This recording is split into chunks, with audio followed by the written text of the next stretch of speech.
ஓம் சாந்தி 6/10/2025. இனிமையான குழந்தைகளே, ஸ்ரீமத் மூலமாக பாரதத்தை சொர்க்கமாக ஆக்கும் சேவை செய்ய வேண்டும். முதலில் தான் விகாரமற்றவராக ஆக வேண்டும், பிறகு மற்றவர்களுக்கு கூற வேண்டும். கேள்வி: மகாவீர் குழந்தைகளாகிய நீங்கள் எந்த விஷயத்தை பொருட்படுத்தக் கூடாது? அதே நேரத்தில் எந்த சோதனை செய்து தன்னை பாதுகாத்துக் கொள்ள வேண்டும்? பதில்: ஒருவேளை யாராவது தூய்மையாகும் முயற்சியில் தடையை ஏற்படுத்துகிறார்கள் என்றால் நீங்கள் அதை பொருட்படுத்தக்கூடாது. நான் மகாவீராக இருக்கிறேனா? நான் என்னை ஏமாற்றிக் கொள்ளவில்லை தானே? எல்லையற்ற வைராகியத்துடன் இருக்கிறேனா? நான் என்னை தந்தைக்கு சமமாக ஆக்குகிறேனா? என்னிடத்தில் கோபம் இல்லை தானே? மற்றவர்களுக்கு என்ன கூறுகிறேனோ அதை நானும் செய்கின்றேனா என்று சோதனை செய்து கொள்ள வேண்டும். பாடல்: உன்னை அடைந்ததால் நான் உலகை அடைந்தேன். ஓம் சாந்தி. இதில் பேசுவதற்கு ஒன்றும் கிடையாது. புரிந்து கொள்ள வேண்டிய விஷயம்: நாம் மீண்டும் தேவதைகளாக ஆகிக் கொண்டிருக்கிறோம், முழுமையான விகாரமற்றவர்களாக ஆகிக் கொண்டிருக்கிறோம் என்பதை இனிமையிலும் இனிமையான குழந்தைகள் புரிந்து கொண்டிருக்கிறீர்கள். தந்தை வந்து கூறுகிறார், குழந்தைகளே, காமத்தை வெல்லுங்கள், அதாவது தூய்மையாக ஆகுங்கள். குழந்தைகள் பாடலை கேட்டீர்கள். இப்பொழுது குழந்தைகளுக்கு மீண்டும் நினைவிற்கு வந்திருக்கிறது, நாம் எல்லையற்ற தந்தையிடமிருந்து எல்லையற்ற ஆஸ்தியை அடைகிறோம். அதை யாரும் அபகரிக்க முடியாது. அங்கு அபகரிக்க கூடியவர்கள் யாரும் இருக்க மாட்டார்கள். அதைதான் பிரிவினை இல்லாத ராஜ்யம் என்று கூறப்படுகிறது. பிறகு ராவண ராஜ்யத்தில் மற்றவர்களது ராஜ்யம் ஏற்படுகிறது. இப்பொழுது நீங்கள் புரிந்து கொண்டிருக்கிறீர்கள். இவ்வாறுதான் பிறருக்கும் புரிய வைக்கவும் வேண்டும். நாம் மீண்டும் பாரதத்தை ஸ்ரீமத் மூலம் விகாரமற்றதாக ஆக்கிக் கொண்டிருக்கிறோம். உயர்ந்ததிலும் உயர்ந்தவர் பகவான் என்று அனைவரும் கூறுகின்றனர் அல்லவா? அவர்தான் தந்தை என்று கூறப்படுகிறார். ஆக இதை புரிய வைக்க வேண்டும். பாரதம் முழுமையான விகாரமற்றதாக சொர்க்கமாக இருந்தது. அது இப்பொழுது விகாரி நரகமாக ஆகிவிட்டது என்று எழுத வேண்டும். மீண்டும் நாம் பாரதத்தை ஸ்ரீமத் மூலம் சொர்க்கமாக ஆக்கிக் கொண்டிருக்கிறோம். தந்தை என்ன கூறுகின்றாரோ அதை குறிப்பிடுத்து பிறகு அதை பற்றி சிந்தனை செய்து எழுதுவதில் உதவி செய்ய வேண்டும். உண்மையில் பாரதம் சொர்க்கமாக இருந்தது, ராவண ராஜ்யம் கிடையாது என்பதை மனிதர்களுக்கு புரிய வைப்பதற்கு என்ன என்ன எழுத வேண்டும்? இப்பொழுது பாரதவாசிகளாகிய நம்மை தந்தை விகாரமற்றவர்களாக ஆக்கிக் கொண்டிருக்கிறார் என்பது குழந்தைகளின் புத்தியில் இருக்கிறது. முதலில் தன்னை சோதித்துக் கொள்ள வேண்டும். நான் விகாரமற்றவனாக ஆகியிருக்கிறேனா? ஈஸ்வரனை நான் ஏமாற்றவில்லை தானே? ஈஸ்வரன் என்னை பார்ப்பது கிடையாது என்று நினைக்காதீர்கள். உங்களது வாயில் இந்த வார்த்தை வெளிப்படக்கூடாது. தூய்மையாக்க கூடியவர் பதீத பாவனர் ஒரே ஒரு தந்தை தான் என்பதை நீங்கள் அறிவீர்கள். பாரதம் விகாரமற்றதாக இருந்த பொழுது சொர்க்கமாக இருந்தது. இவர்கள் முழுமையாக விகாரமற்றவர்களாக இருந்தனர் அல்லவா? அரசர் எவ்வழியோ மக்கள் அவ்வழி. அப்பொழுதுதான் முழு பாரதமும் சொர்க்கம் என்று கூறப்பட்டது. இப்பொழுது நரகமாக இருக்கிறது. இந்த 84 பிறவிகளின் ஏணிப்படி மிகவும் நல்ல சித்திரமாகும். யாராவது நல்லவர்களாக இருக்கின்றனர் என்றால் அவர்களுக்கு பரிசாகவும் கொடுக்க முடியும். பெரிய பெரிய நபர்களுக்கு பெரிய பரிசுகள் கிடைக்கும். ஆக நீங்களும் யார் வந்தாலும் அவர்களுக்கு புரிய வைத்து இப்படிப்பட்ட பரிசுகளை கொடுக்க வேண்டும். கொடுப்பதற்கான பொருட்கள் எப்பொழுதும் தயாராக இருக்கும். உங்களிடத்திலும் ஞானம் எப்பொழுதும் தயாராக இருக்க வேண்டும். ஏணிப்படியில் முழு ஞானமும் இருக்கிறது. நாம் 84 பிறவிகள் எப்படி எடுத்தோம் என்பதை நினைவில் வைத்துக் கொள்ள வேண்டும். இது புரிந்து கொள்ள வேண்டிய விஷயம் அல்லவா? யார் முதலில் வருகிறார்களோ அவர்கள்தான் அவசியம் 84 பிறவிகள் எடுத்திருப்பார்கள். 84 பிறவிகளை பற்றி கூறிய தந்தை இவரது கடைசி பிறவியிலும் கடைசி நேரத்தில் சாதாரண உடலில் பிரவேசமாக ஆகிறேன் என்று கூறுகிறார். பிறகு இவருக்கு பிரம்மா என்று பெயர் வைக்கிறேன். இவர் மூலமாக பிராமணர்களை படைக்கிறேன். இல்லை என்றால் பிராமணர்கள் எங்கிருந்து வருவார்கள்? பிரம்மாவிற்கும் தந்தை இருக்கிறார் என்று எப்பொழுதாவது கேள்விப்பட்டு இருக்கிறீர்களா? நிச்சயமாக பகவான் என்றுதான் கூறுவீர்கள். பிரம்மா மற்றும் விஷ்ணுவை சூட்சும வதனத்தில் காண்பிக்கிறீர்கள். நான் இவரது 84 பிறவியின் கடைசியில் பிரவேசம் செய்கிறேன் என்று தந்தை கூறுகிறார். தத்தெடுக்கப்படும் பொழுது பெயர் மாற்றப்பட்டு விடுகிறது. துறவரமும் செய்யப்படுகிறது. துறவிகளும் துறவரம் செய்தவுடனேயே மறந்து விடுவது கிடையாது. கண்டிப்பாக நினைவில் இருக்கும். உங்களுக்கும் நினைவு இருக்கும். ஆனால் உங்களுக்கு அவர்கள் மீது வைராகியம் ஏற்படுகிறது. ஏனென்றால் இவை அனைத்தும் சுடுகாடாக ஆகிவிடும் என்பதை நீங்கள் அறிவீர்கள். ஆகையால் நாம் ஏன் அதை நினைவு செய்ய வேண்டும்? ஞானத்தின் மூலம் அனைத்தையும் நன்றாக புரிந்து கொள்ள வேண்டும். அவர்களும் ஞானத்தின் மூலம்தான் வீட்டை துறக்கின்றனர். வீட்டை எப்படி துறவரம் செய்தீர்கள் என்று அவர்களிடம் கேட்டால் கூற மாட்டார்கள். பிறகு அவர்களிடம் யுக்தியாக கேட்க வேண்டியிருக்கிறது. உங்களுக்கு எப்படி வைராகியம் ஏற்பட்டது என்று எங்களுக்கு கூறினால் நாங்களும் அதை கடைபிடிப்போம். தூய்மையாக இருங்கள் என்று நீங்கள் தூண்டுதல் கொடுக்கிறீர்கள். மற்றபடி உங்களுக்கு அனைவரின் நினைவும் இருக்கிறது. குழந்தை பருவத்திலிருந்தே அனைத்தையும் கூற முடியும். புத்தியில் முழு ஞானமும் இருக்கிறது. எவ்வாறு இவர்கள் அனைவரும் நடிகர்களாக இருந்து நடித்து கொண்டு வருகிறார்கள். இப்பொழுது அனைவரின் கலியுக கர்ம பந்தனங்கள் துண்டிக்கப்பட இருக்கிறது. பிறகு சாந்தி தாமம் செல்வார்கள். அங்கிருந்து அனைவருக்கும் புதிய சம்பந்தம் ஏற்படும். புரிய வைப்பதற்கான நல்ல நல்ல கருத்துக்களை பாபா கொடுத்து கொண்டே இருக்கிறார். இதே பாரதவாசிகள் ஆதி சனாதன தேவி தேவதா தர்மத்தை சார்ந்தவர்களாக இருந்த பொழுது அமைதி இருந்தது. பிறகு 84 பிறவிகளுக்கு பின் விகாரிகளாக ஆகிவிட்டனர். இப்பொழுது மீண்டும் விகாரமற்றவர்களாக ஆக வேண்டும். ஆனால் முயற்சி செய்விக்க கூடியவர் தேவை. இப்பொழுது தந்தை உங்களுக்கு கூறியிருக்கிறார், நீங்கள் அவர்கள் அல்லவா என்று தந்தை கூறுகிறார். பாபா நீங்களும் அவரே அல்லவா என்று குழந்தைகளும் கூறுகிறீர்கள். கல்பத்திற்கு முன்பும் உங்களுக்கு கற்பித்து ராஜ்ய பாக்கியத்தை கொடுத்திருந்தேன். கல்பத்திற்கும் இவ்வாறு செய்து கொண்டே இருப்பேன் என்று தந்தை கூறுகிறார். நாடகத்தில் என்னவெல்லாம் நடந்ததோ, தடைகள் ஏற்பட்டதோ, மீண்டும் ஏற்படும். வாழ்க்கையில் என்னென்ன நடைபெற்றது என்று நினைவு இருக்கும் அல்லவா? இவரை பிரம்மா பாபா அனைவருக்கும் நினைவிருக்கும். கிராமத்து பையன் சிறுவன் என்று அழைக்கப்பட்டவர் வைகுண்டத்திற்கு எஜமானராக ஆகிவிட்டார்.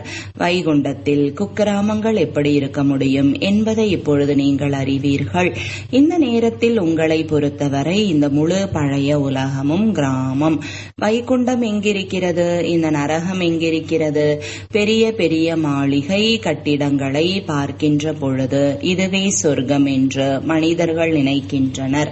இவை அனைத்தும் மண் கற்களாகும். இதற்கு எந்த மதிப்பும் கிடையாது என்று தந்தை கூறுகிறார். அனைத்தையும் விட அதிக மதிப்பானது வைரம். சத்யுகத்தில் உங்களது தங்க மாளிகை எப்படி இருந்தது என்று சற்று சிந்தித்து பாருங்கள்.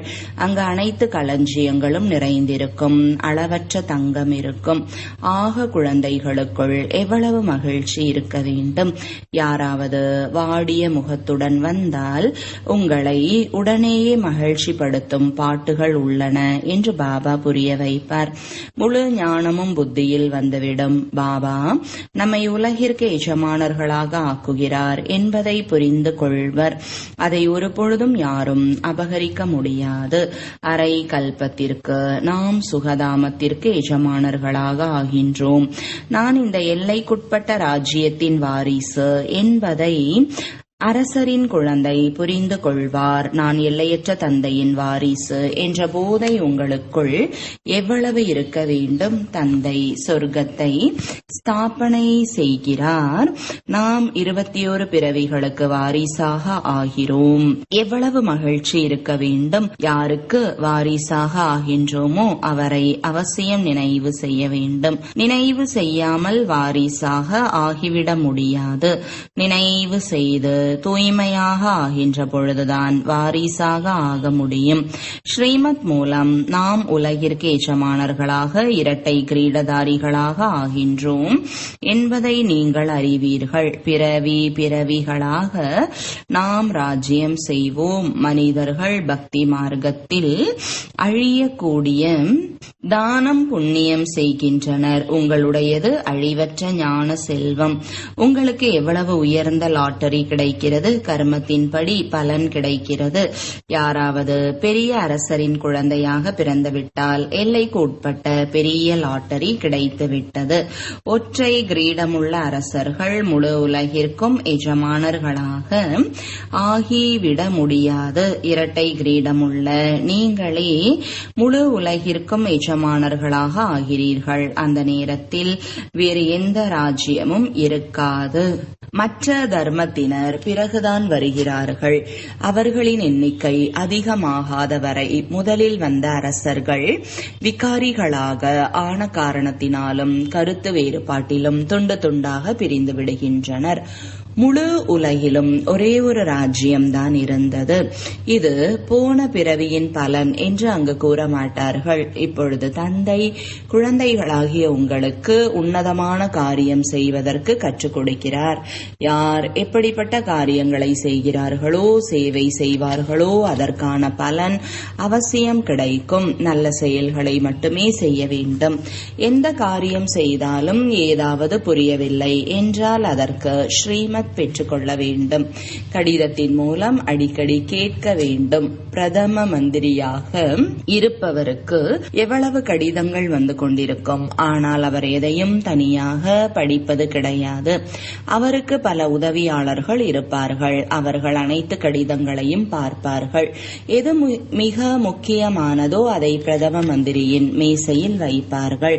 இங்கும் அவ்வாறு இருக்கிறது. முக்கியமான கடிதங்களுக்கு உடனடியாக பதில் கொடுத்து விடுகிறார். மற்றவைகளுக்கு அன்பு நினைவுகள் என்று எழுதி அனுப்பிவிடுகிறார்.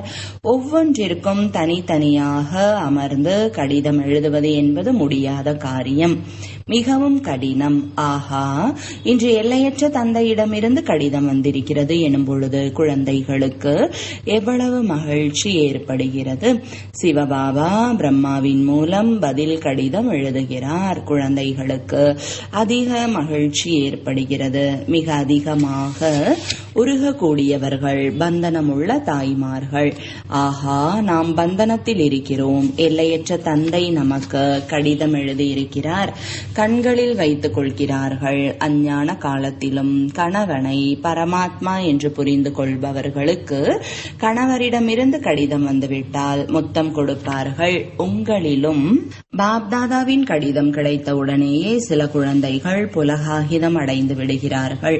ஆனந்த கண்ணீர் வந்து விடுகிறது. முத்தம் கொடுப்பார்கள். கண்களில் வைத்துக் கொள்கிறார்கள். மிக அன்பாக கடிதத்தை படிக்கிறார்கள். பந்தனம் உள்ளவர்கள் குறைந்தவர்களா என்ன?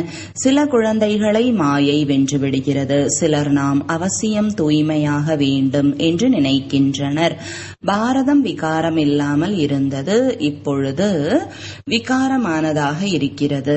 யார் விகாரமற்றவர்களாக ஆக வேண்டுமோ அவர்கள்தான் முந்தைய கல்பத்தை போன்று முயற்சியும் செய்வார்கள். குழந்தைகளாகிய நீங்கள் புரிய வைப்பது மிகவும் எளிது. உங்களுக்கும் இந்த திட்டம் இருக்கிறது அல்லவா? கீதையின் யுகம் நடைபெற்றுக் கொண்டிருக்கிறது. கீதையின் யுகம்தான் புருஷோத்தம யுகம் என்று கூறப்படுகிறது.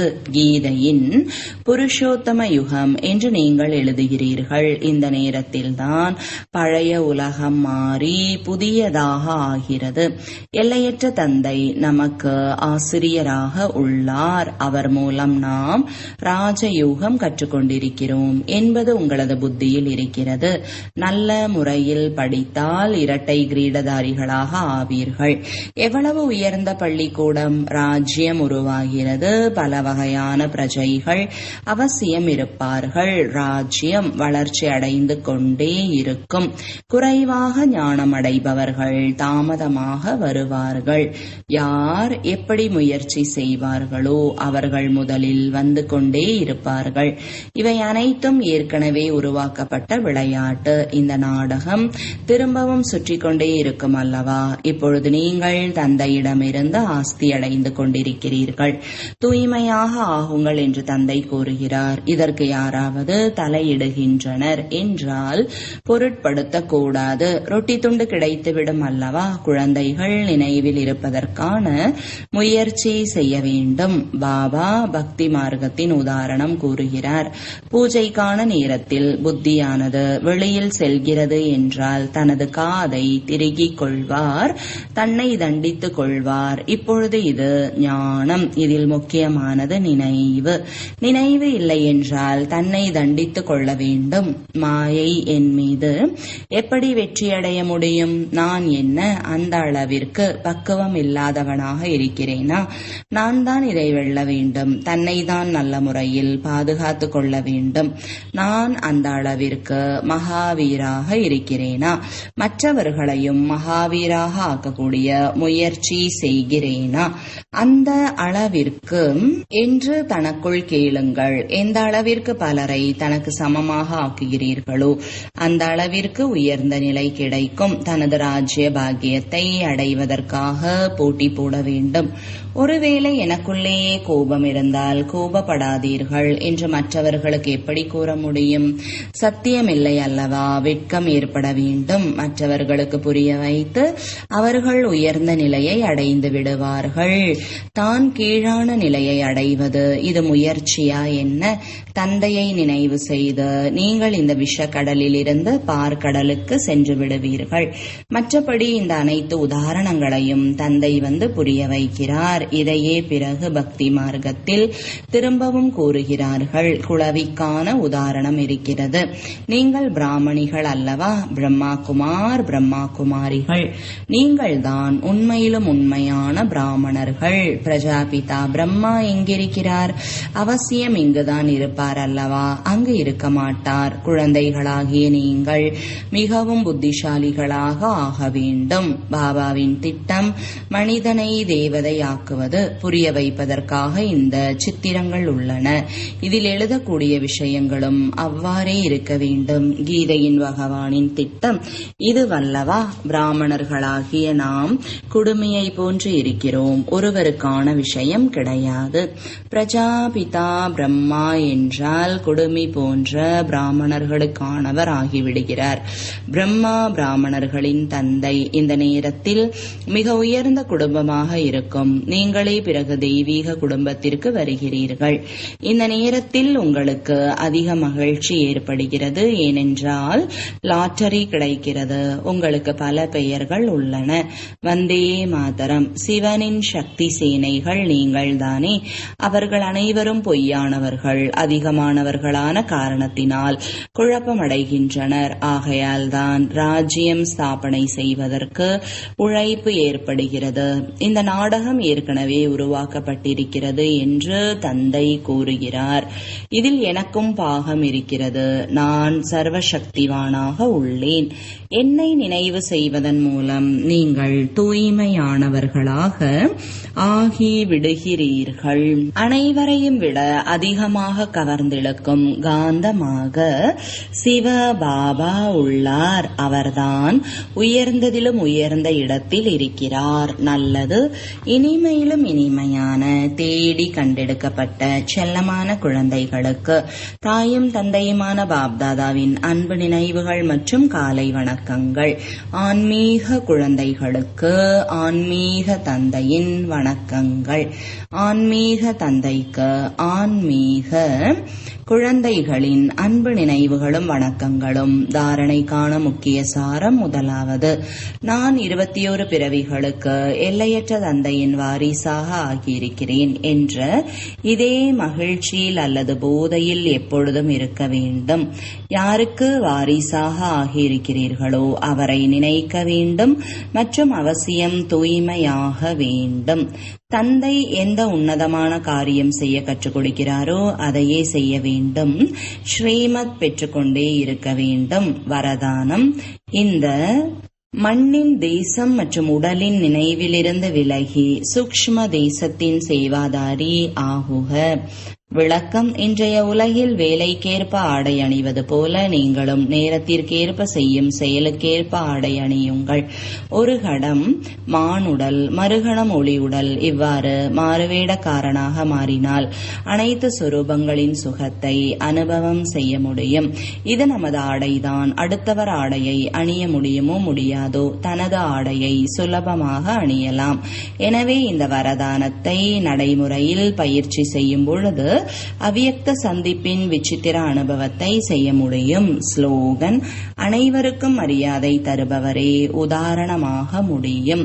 மரியாதை தருவதால் மரியாதை பெறுவீர்கள். அவ்யக்த சமிஞ்சை, தனக்காகவும் பிறருக்காகவும் மனதின் மூலம் யோக சக்திகளை பயன்படுத்துங்கள். விளக்கம், தனது தினசரி காரியங்களுக்காக நிகழ்ச்சிகளை அமைப்பது போன்று தனது சக்திசாலியான மனோநிலைக்காக நிகழ்ச்சிகளை உருவாக்குங்கள். ஒரு பொழுதும் தடுமாற மாட்டீர்கள். தன் மனதை சக்தி வாய்ந்த எண்ணங்களால் இணைத்துவிட்டால் மனதிற்கு தடுமாறுவதற்கான நேரம் கிடைக்காது.